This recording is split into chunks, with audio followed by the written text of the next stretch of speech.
Hey everyone, and welcome back to another video. And in this video, I'm going to show you how to connect your credit card with the OpenTable app. Now this video is going to be particularly useful for individuals. Let's say that you're trying to make a reservation deposit and you want to pay that deposit with your credit card.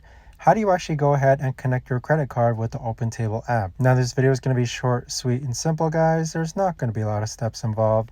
Now, in order to do this, what you're first going to do is hop onto the app. Next, click on the upper right-hand corner where it says your profile name. Then click on account settings.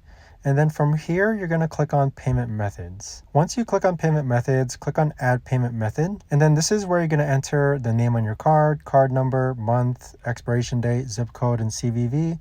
And there you have it.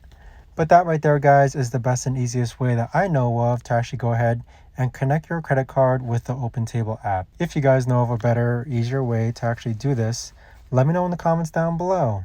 I would love to know. Thanks so much for watching, everyone, and I'll see you guys all in the next video.